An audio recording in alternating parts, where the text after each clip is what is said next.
Hey guys, anti-commentator back at it again with another video.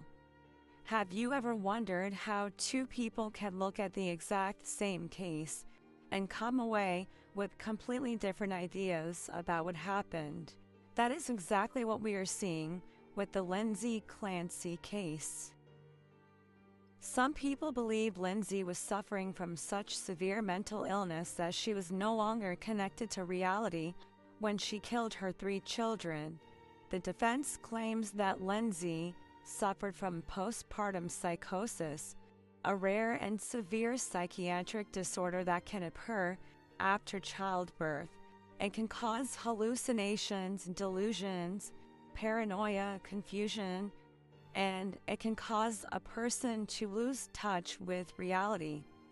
The defense argues that Lindsay was extremely mentally ill at the time and could not fully understand or control what she was doing. They also point to the fact that she repeatedly sought medical care before the killings. She reported severe anxiety and frightening thoughts and was prescribed several psychiatric medications. People who sympathize with Lindsay also point to how she was described before the killings. Friends, co-workers, and family members described her as a loving and dedicated mother, and for them her actions that night were so different from the person they knew that they believe severe mental illness was responsible. However, prosecutors tell a completely different story. They argue that Lindsay knew what she was doing and point to her behavior shortly before the killings as evidence. Prosecutors say Lindsay looked at restaurant menus, mapped out a drive, and asked her husband, Patrick, to leave the house to pick up food and medication. They argue that these actions could indicate planning. Lindsay knew where Patrick was going, had an idea of how long he would be gone, and knew she would be alone with the children.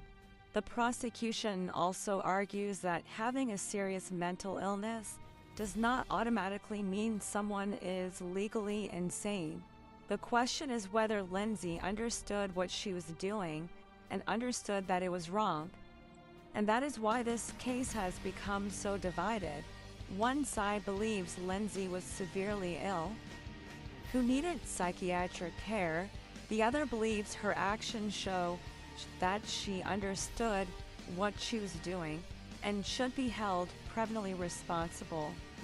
So now I want to leave you with the question that so many people are debating.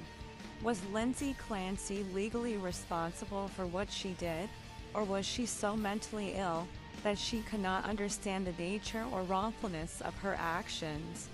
My comment section is always open for discussion.